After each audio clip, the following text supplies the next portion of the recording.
We have Richard Canfield with me here today, and we're going to talk a little bit about infinite banking and what everything that has to everything around that.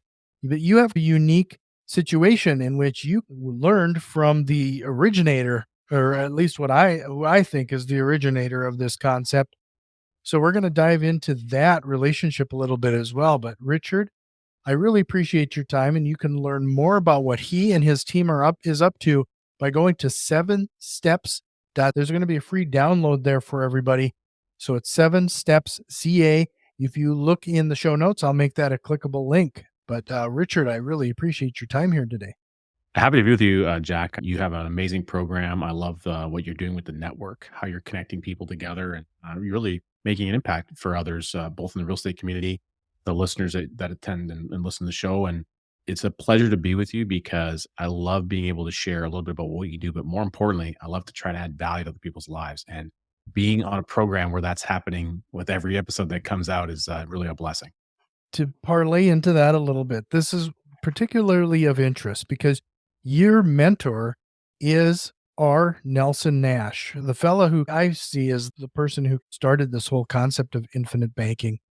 I'm just going to be a different question than I think you typically receive, but could you start with how you established that mentorship and how you approached him to earn that relationship and trust?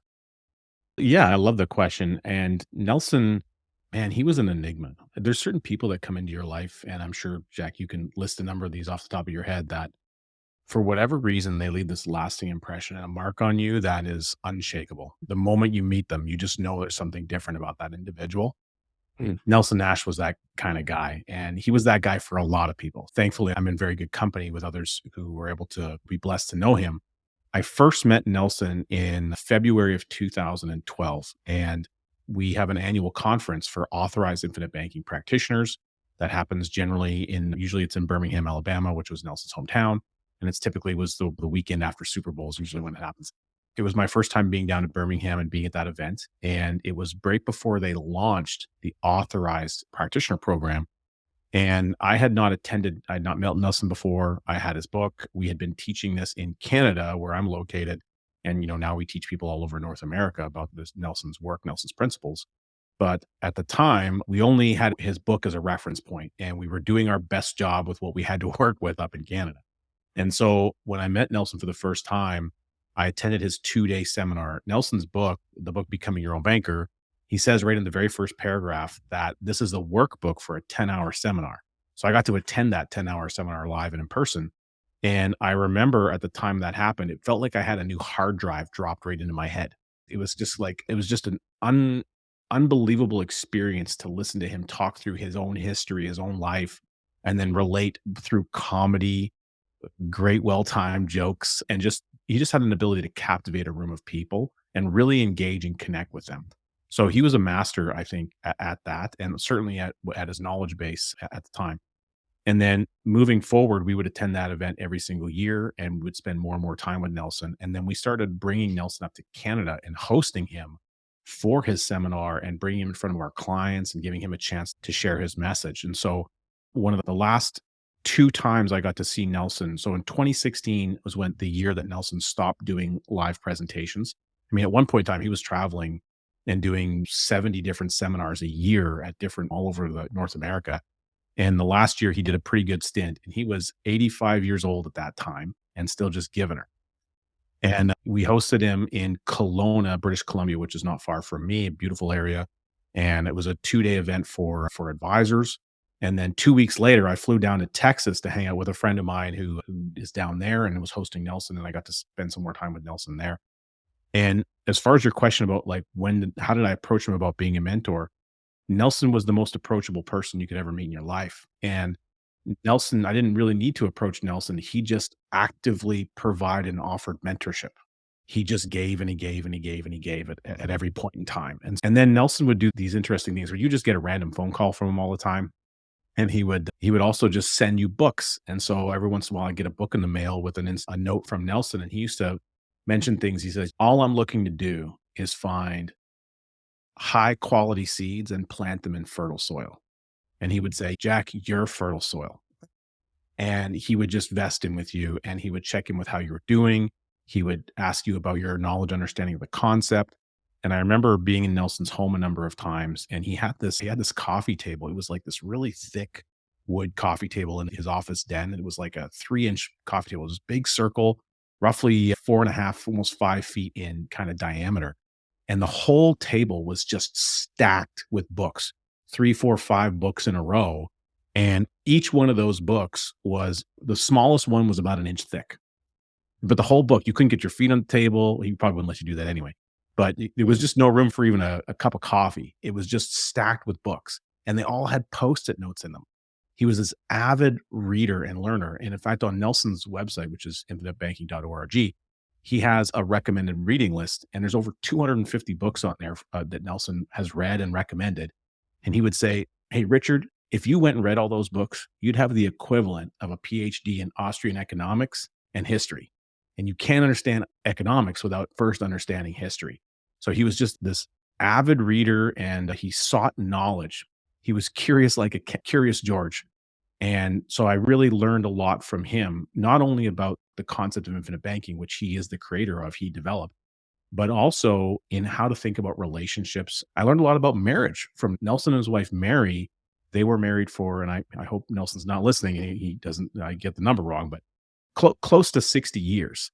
And, you got to go through some stuff to be able to maintain something magical like that. They had 3 children, they had numerous grandchildren and great grandchildren. And when Nelson passed away, so we just crossed the 4-year anniversary of when Nelson graduated. And he had just passed his 88th birthday. Nelson used to say he was 88 revolutions around the sun. And he was calling people from a hospital room and checking in with them in his very last days. That's the kind of guy that he was. He never stopped working, but to him, it wasn't work. It was a gift. He didn't believe in the idea of retirement. A lot of people who listen to podcasts like yours and mine about Bay Street, they're after this idea, this dream of this vision of this thing called retirement. Nelson thought the word retirement was a swear word. He thought it was the dirtiest word in the English language.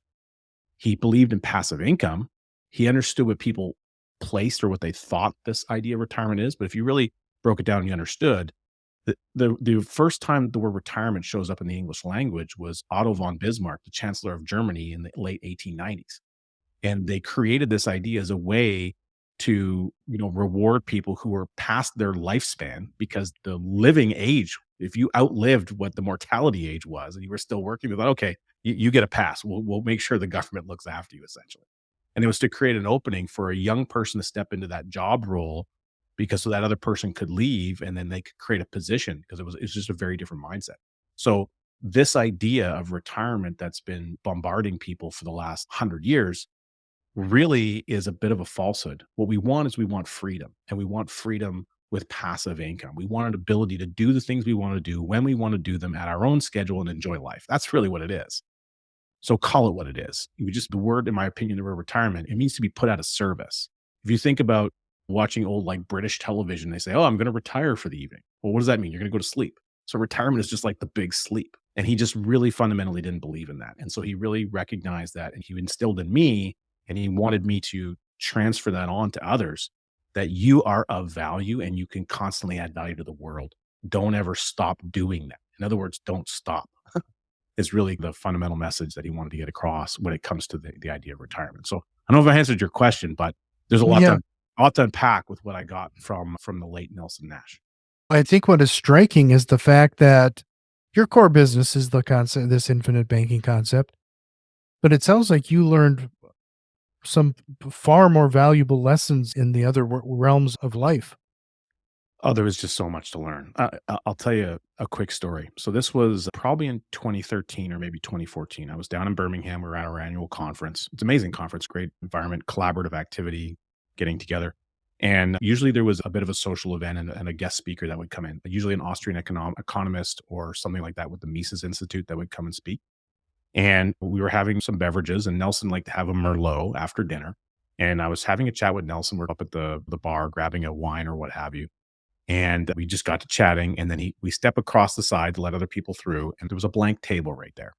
And Nelson, I don't remember how our conversation started, but he ended up setting his wine glass down on the edge of the table. And he said, "Richard, Imagine this table. It was just blank. There was nothing else on it. Imagine this table represents all of the knowledge in the known universe, all of the everything that there is possible to know.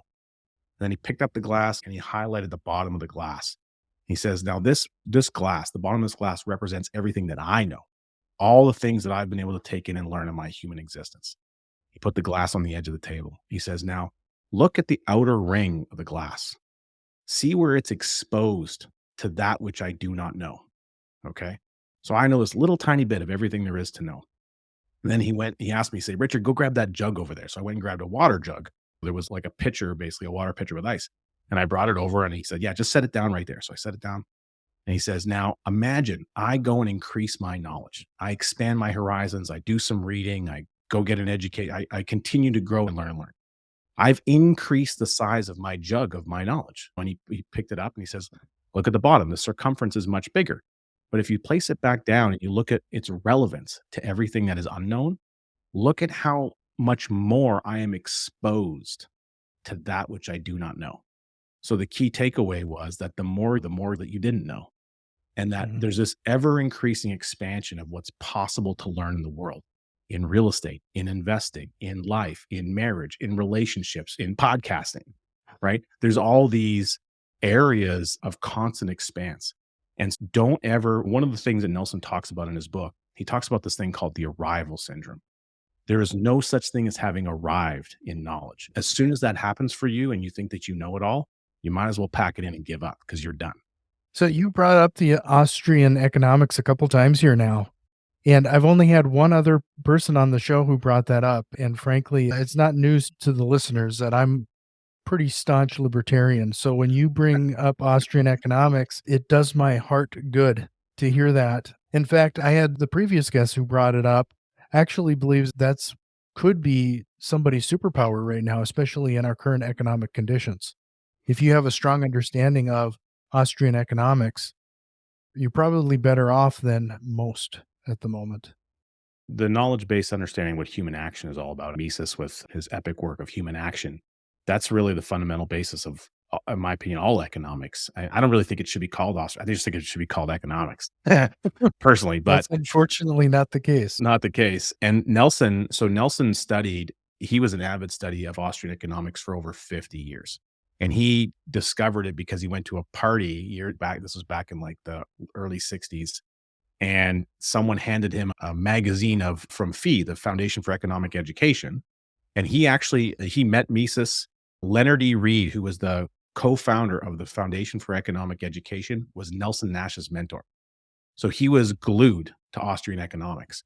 And he would tell stories about what he learned from his mentor, Leonard Reed. And because of the way that Leonard poured into him, that's other than just the fundamental good nature of Nelson Nash, that's why he gave the way that he did, because he was able to receive, he wanted to reciprocate. And the law of reciprocity, I think, is really important. I think it's actually, although maybe it's not stated anywhere, I do believe that it has some fundamental connection to the idea of Austrian economics.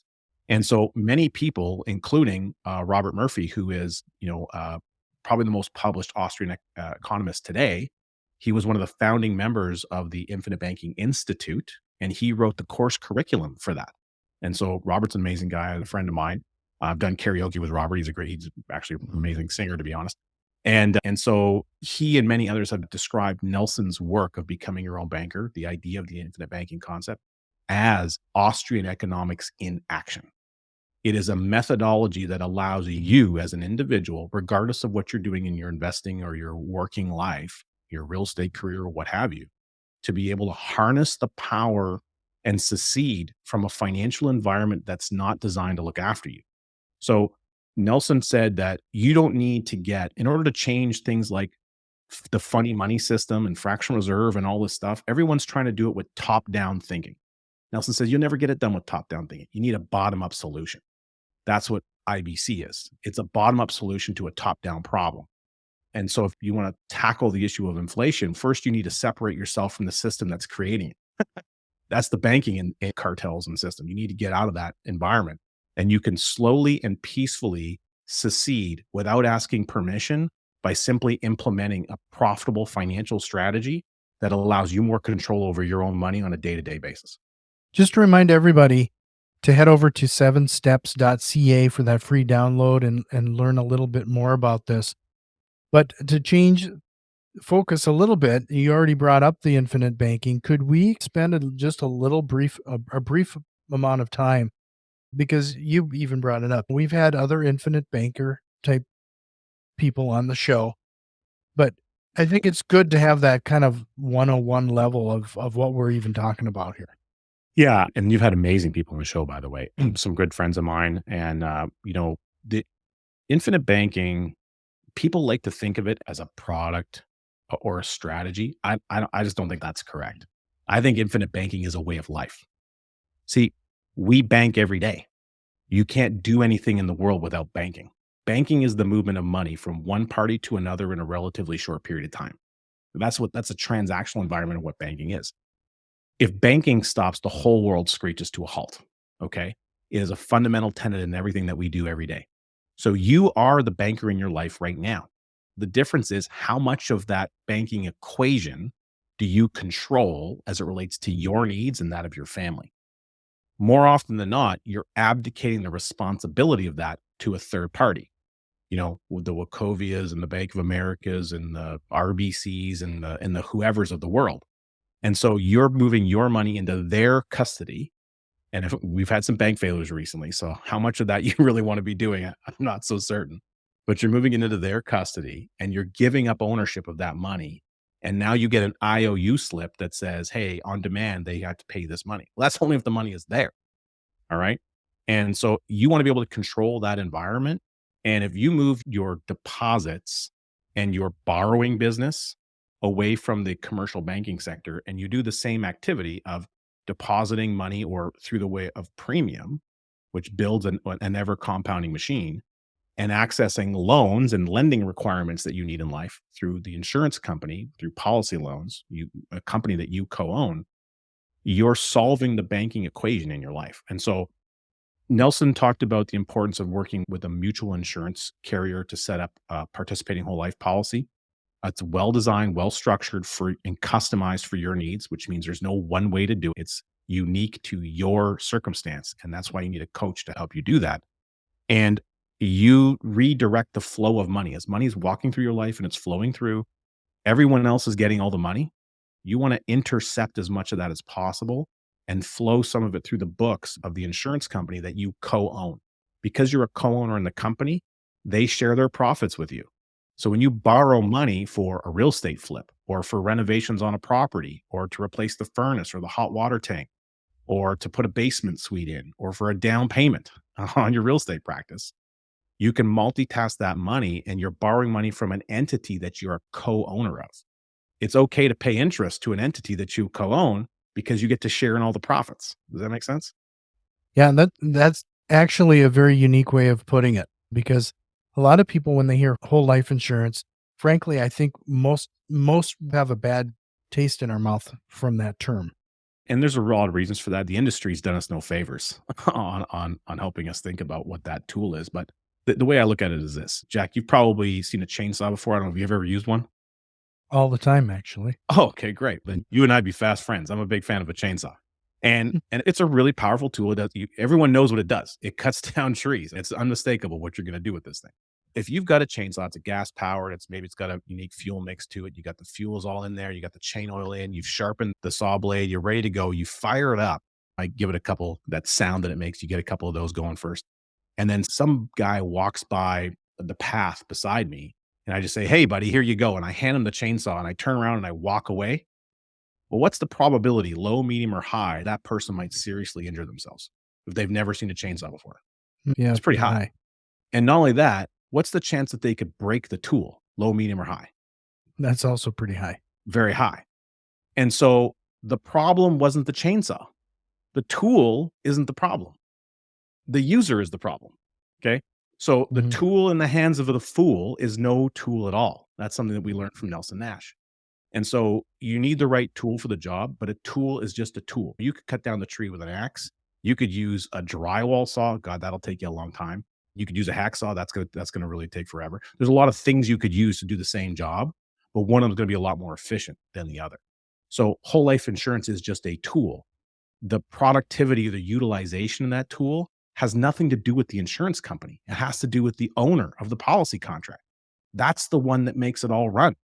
Your behavior and your interaction with your banking system in relation to using these policy contracts is far more important than whatever the insurance company can do. In fact, I was on with the gentleman before you and I hopped on this call, and I literally showed him that. The difference of him making an additional deposit into the system was of $50,000 was a $350,000 impact 30 years down the road. And that difference wouldn't have happened if he didn't demonstrate the appropriate behavior. So behavior is really important. No different than behavior in your real estate practice and how you manage tenants. You continue your learning, you listen to good podcasts, you're growing, you're learning better marketing skills, how to deal with different lending rules. Your behavior as a real estate investor has a direct impact into the success of your real estate. Same thing. One of the things that I noticed when I was reading through your website and a few other things is something called, and maybe I don't have this pronounced correctly, Kolbe A index. What is that, and what does that have to do with this? Yeah, very good question. Many of your listeners might be familiar with the Kolbe index. It has nothing to do with the IBC, but Kolbe, Kolbe, is Kathy Kolbe created the Kolbe index, which is it's a measurement of your natural instinctual ways of getting things done. So I'm an avid learner, much like Nelson was, as I indicate that you are. And I like to know how I work and operate in the world. And the more I understand that, the more I can double down on my natural gifts and talents. Does that make sense? Mhm. And I think anyone, especially in the real estate investor category or anyone who's entrepreneurial or in business, you need to truly understand your natural way of doing things. So Colby identifies for you, it's not a personality based assessment, it's an instinct based assessment. It helps you understand if given a problem or a set of things to solve, how you would instinctually go about doing that. And it helps you point out certain areas where you might be in conflict or in friction with what maybe a lot of the rest of the world is doing. And so I first learned about that, I believe, geez, it might have been in 2011 or 12. And it really opened my eyes. And honestly, had I known about it 10 years earlier, my life would have been a lot simpler. So it really helped me understand more about me and how I felt like I was, I guess, yeah, in conflict maybe to some degree with what the rest of the world was up to, what they thought I should be doing, not being able to follow in line and follow a plan and being a little bit more chaotic in the way I got things done. Multitasking, I'm actually designed to multitask. That's actually something that's okay for me to do, even though everyone told me that I shouldn't do that. So Colby really helped me develop and hone some of my entrepreneurial skills. And it also helped me understand that I can produce a ton of value by doing things very differently than everyone else does. That's one of those interesting things my wife and I did quite a while ago. We took a personality test together, and it was the first time that I was actually took it honestly, if that makes sense, because you take those tests in the past, and I even took a test like that in high school to try to ascertain what you're best suited for career-wise. But you typically you answer those questions the way you want to you hope you'd answer them instead of what's factual and what you actually are. So when I took that last time, it really helped to have my wife sitting there going, "No, that's actually not the case. Check me on a couple things as we're progressing through this test." What's cool about that is you and your wife did it together and that you both probably have one, I'm guessing. I don't know, but then it creates a new level of communication for you guys where, if there's always moments of friction that come up in those kind of relationships as well. And so something like Colby or an assessment like that, it can be a bit of a mediator to some degree with Mhm. so you just pull them out of the drawer and you take a look and say, okay, where did we go wrong here? Oh, I'm like this and you're like this, and here's maybe a conflict. Okay, okay, great. So I use that with my wife. A lot of my clients have gotten their Colby. I asked them to send it to me. It gives me a better understanding as to how they operate. I'm not Colby certified, although there is a certification for that. Is something I probably will do just because I'm fascinated by it. I probably talk about Colby at least once a day. It really has been a game changer in how I think about the world, and I understand my part in the world to a degree, and also understanding the behavior of others.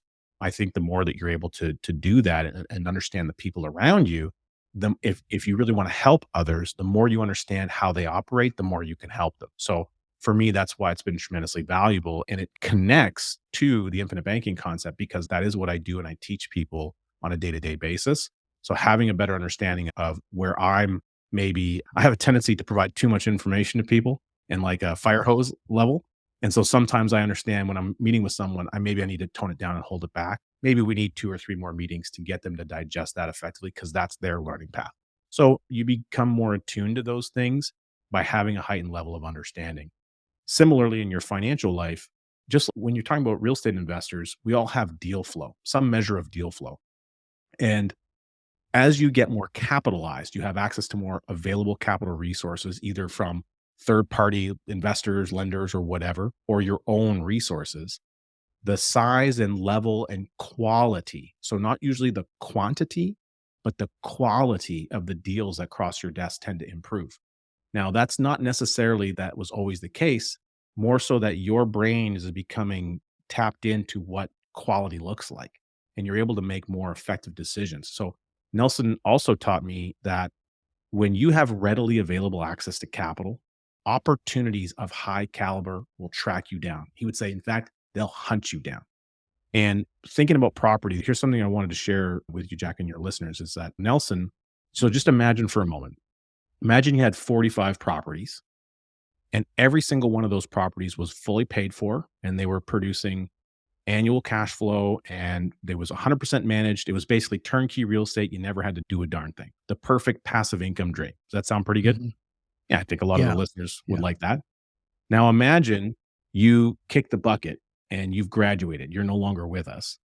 And 17 of those properties are automatically sold on that day for their highest ever appraised value with no real estate commissions. They bypass probate and there's no capital gains tax on any of them.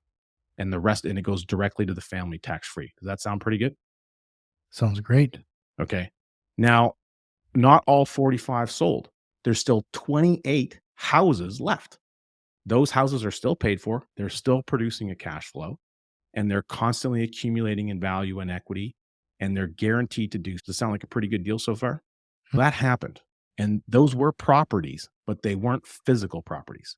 They were property by the law of contract. And as a libertarian, I'm sure you're familiar with Frederick Bastiat and the book The Law and the Mhm. power of contracts. Property with insurance contracts, cash value, whole life insurance contracts are property, just in a different form than we're accustomed to thinking about it in real estate. It's got no walls and ceilings, no tenants, no toilets, no management, no furnaces to replace, no deferred maintenance, none of those things.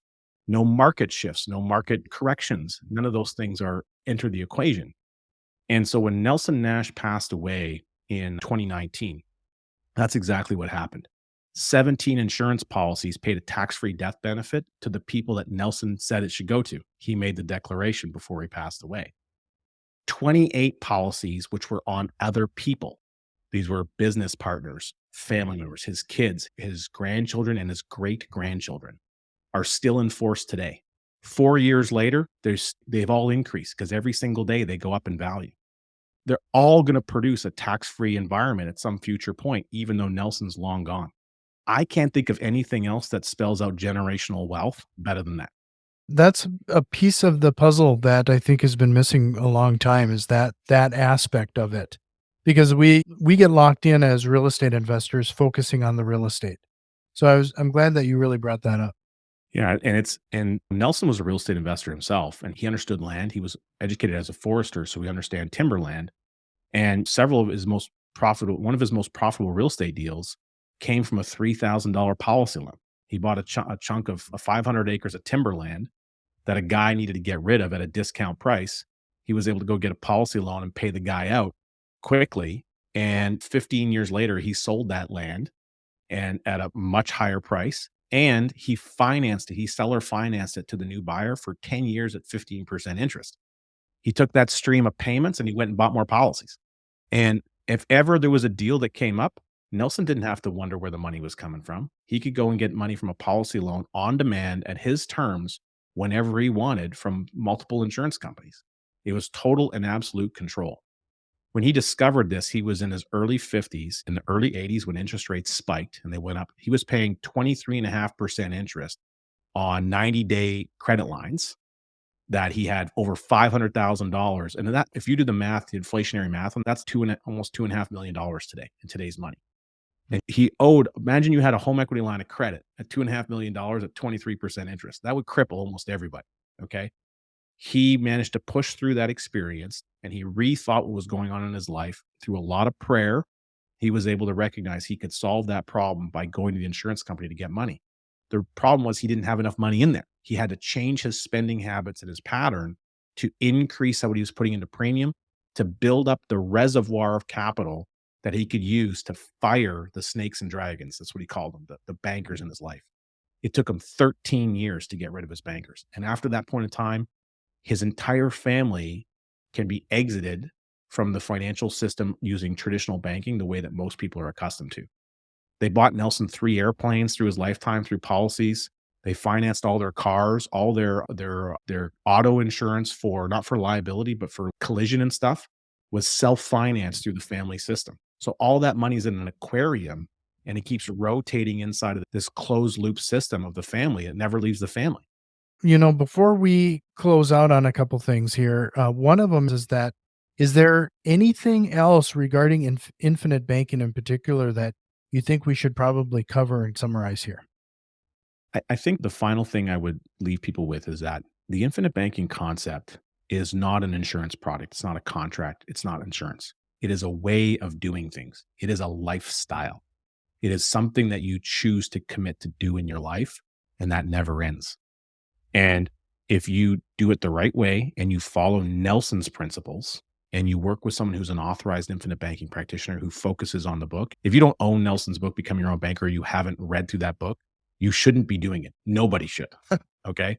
It is the Bible for that concept. And I would also encourage people, if they haven't done so already, there's a great documentary film that I worked on helping produce that was done on Nelson's life. It's called This is Nelson Nash. It's available on YouTube, or you can go to nelson.com and you can watch it. It's a great thing to do with your spouse. It's only 1 hour long. I'm emotionally connected to it because I was involved in a lot of the filming, and it was one of the times I got to spend the most quality time with Nelson. But it really speaks to understanding how this concept made an impact in Nelson's life and then multiplied through like ripples in a pond to many other people, including myself and my own family. Could you just we're going to be closing out this episode, but could you talk a little bit? There's an obvious level of responsibility and obligation that you obviously feel towards Nelson Nash and his material. Like that, how much does that weigh on you, and how much does it drive you to push you forward? That's a good question. It's a lot. Nelson meant the world to me. There's not a single aspect of my life, personally, professionally. There's not one iota of my life that hasn't been positively impacted by knowing that man, not one.